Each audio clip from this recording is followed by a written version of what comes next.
రండి సార్. మ్మ్. ఇదే సార్ మీరు ఉండబోయే రూమ్. అది ఏసీ సార్. మ్మ్. లోపల గీజర్ ఉంది. మీకు మ్మ్. కావాల్సిన ఫెసిలిటీస్ అన్నీ ఈ రూమ్లో ఉన్నాయి. మీకు ఏ హెల్ప్ కావాలన్నా సరే కింద రిసెప్షన్లో ఉంటాను సార్. కాల్ చేయండి. ఓకే. వస్తాను మేడం. మ్మ్.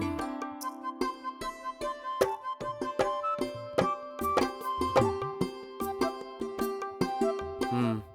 ఎలా ఉంది రూము? బావుంది. ఆ, ఆ, ఆ. మనం హనీమూన్కి రావడం కోసం నేను ఎంత స్ట్రగుల్ అయినా నీకు తెలుసా? సార్ లీవ్ ఇవ్వండి అని ఆయన్ని ప్రాధేయపడుతూనే ఉన్నాను. కానీ ఆయన నాకు లీవ్ ఇవ్వడానికి చాలా టార్చర్ పెట్టాడనుకో. చివరికి ఎలాగైతే లీవ్ ఇచ్చాడు.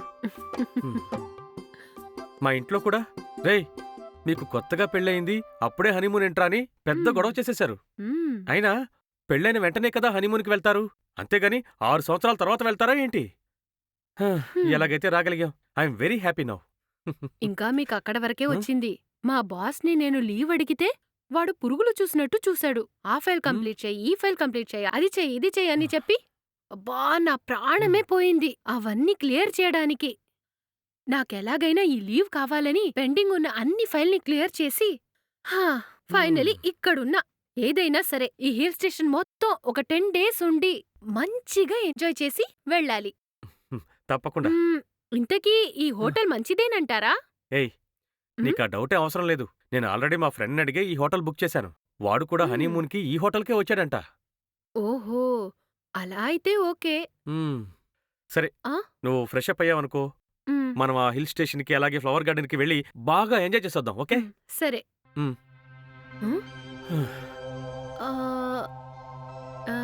ఏవండి ఇక్కడ రండి. ఇటు చూడండి. ఏయ్ ఎంగిలి బబుల్ గమ్ని ముట్టుకుంటావేంటి? వెళ్ళి హ్యాండ్ వాష్ చేసుకుంటరా. అయ్యో ఇది బబుల్ గమ్ కాదండి, స్పై కెమెరా. సరిగా చూడండి, ఇదిగో ఉంది. ఏయ్ స్పై కెమెరాని బబుల్ గమ్ లో స్టిక్ చేసి పెట్టారు కదా? అవునండి, ఈ హోటల్ మంచిది అది ఇది అన్నారు. చూడండి ఎలా స్పై కెమెరాస్ పెడుతున్నారు. ఇలా ఎన్ని కెమెరాలు ఎక్కడెక్కడ పెట్టారో ఎవరికి తెలుసు. అందుకే మేము ఎప్పుడూ ఇతరుల మాటలు వినకూడదండి. వాడి హోటల్ మంచిదే అని చెప్పాడు. అయ్యో అతను సరిగా చూసి ఉండడు. మేమంటే చూసాం. మీరు వెంటనే మేనేజర్ కి కాల్ చేయండి. ఇలాంటి విషయాన్ని ఊరికే వదలకూడదు. ఇప్పుడు చేస్తాను.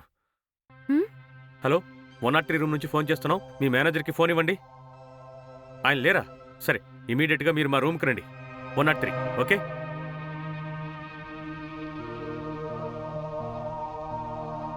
ఏంటి సార్ పిలిచారు? మీరు చేసేది ఏమైనా బాగుందా? ఏంటది? Chewing gum sir. చూయింగ్ గమ్మా? ఒకసారి బాగా చూడు. అది చూయింగ్ గమ్మే సార్. ఇది చూపించడానిక నన్ను పిలిచారు మీరు? సార్కి కాస్త దగ్గరగా చూపించు. కొంచెం దగ్గరకొచ్చి చూడు. దీనిలో ఏం కనిపిస్తుంది నీకు? అది చూయింగ్ గమ్మే కదా సార్. స్పై కెమెరాని ఆ బబుల్ గమ్ లో పెట్టారు. స్పై కెమెరానా?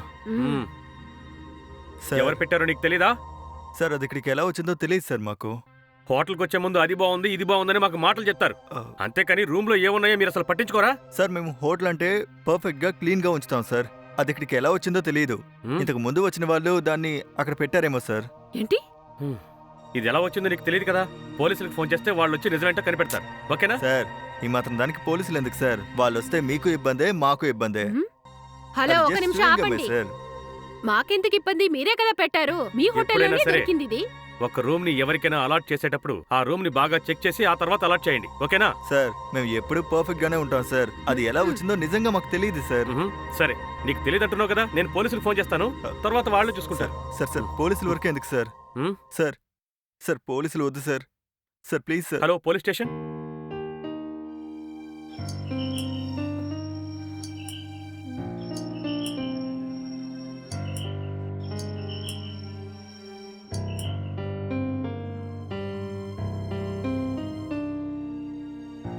నేను లోపలికి రావచ్చా? రండి.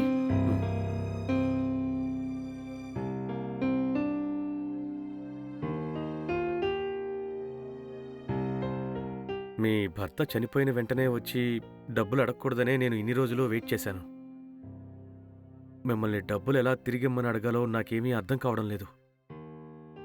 ఇప్పుడు కూడా అడగాలనిపించలేదు, కానీ తప్పలేదు. మీరు నా డబ్బులు ఎప్పుడు తిరిగిస్తారండి?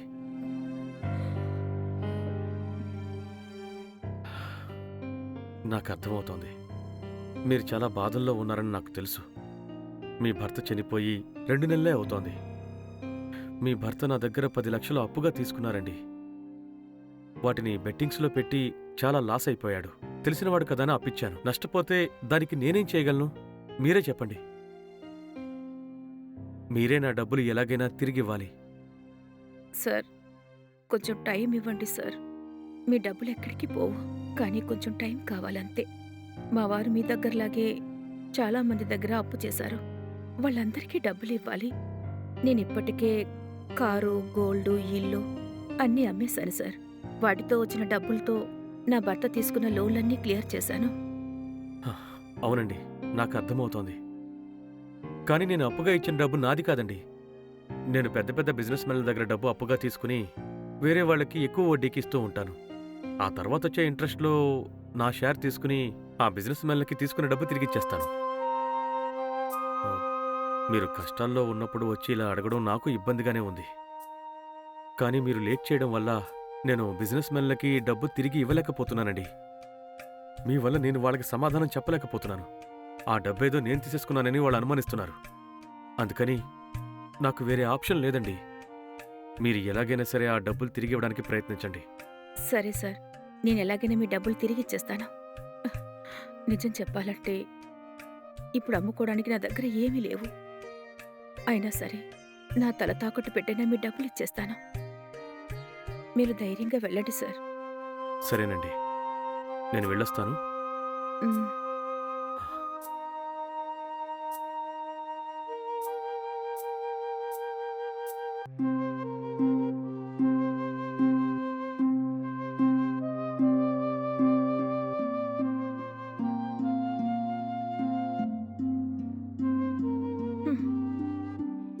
నా భర్త నన్ను ఇంతగా శిక్షిస్తాడని నేను కల్లో కూడా అనుకోలేదు.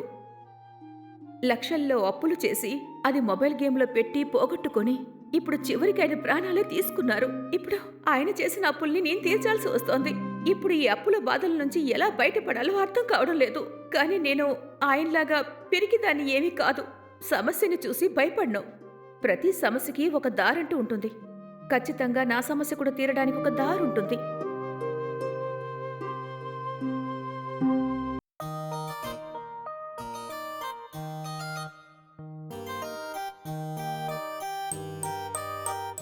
సార్ సార్ సార్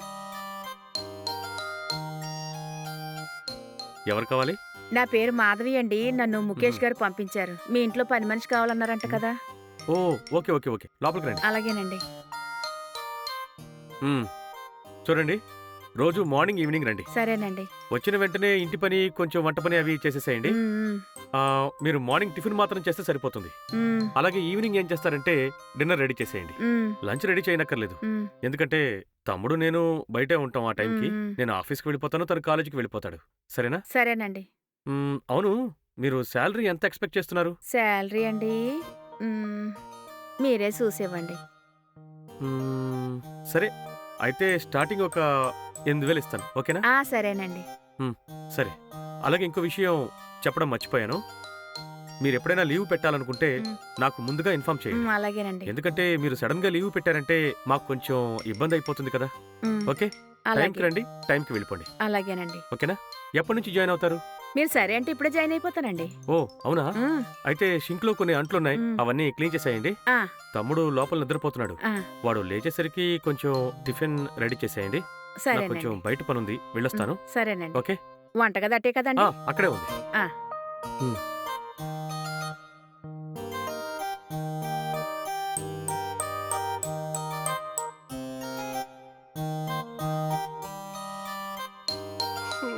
ఎవరు మీరు?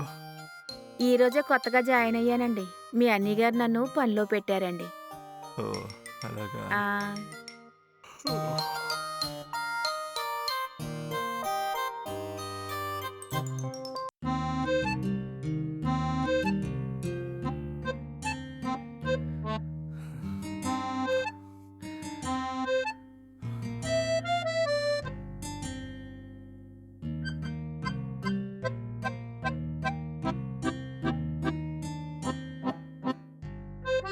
ఆ, కొంచెం కాఫీ ఇస్తారా?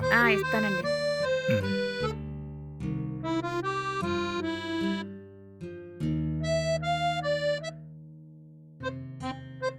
తీసుకోండి.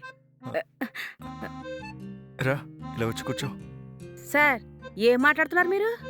చూడు, నీకేమైనా డబ్బులు అవసరం అయితే నన్ను అడుగు, నేను ఇస్తాను. అవేం అవసరం లేదు సార్. కోపం చూడు, వచ్చి కూర్చో. సార్, ఏం చేస్తున్నారు? నేనేదో పని చేద్దామని వస్తే మీరు ఇలా చేయి పట్టుకోవడం కరెక్టేం కాదు. మీ మీద మీ అన్నయ్యగారి దగ్గర కంప్లైంట్ చేస్తాను. కంప్లైంట్ ఏంటి? ఏమైంది? మీ తమ్ముడు నాతో తప్పుగా ప్రవర్తిస్తున్నారండి. ఏ కుమార్, ఏంట్రా ఇది? ఎందుకు ఇలా చేస్తున్నావు? ఆవిడ మన ఇంటి పని మనిషిరా. అలాంటి టౌన్ని గౌరవించాలి, మంచిగా ఉండాలి, అమ్మలాగా చూసుకోవాలరా. కానీ నువ్వేంటి ఇలా చేస్తున్నావు? పోరా లోపలికి. ఆగు, ఆవిడికి సారీ చెప్పి వెళ్ళు. క్షమించండి. సారీ అమ్మా, వాడేదో తెలియక మీతో తప్పుగా ప్రవర్తించాడు. ఇంకోసారి ఇలాంటి తప్పు జరగకుండా చూసుకుంటానమ్మా, క్షమించమ్మా. అయ్యో, పర్లేదండి. సరే, మీరు వెళ్ళి పని చూసుకోండి. సరేనండి.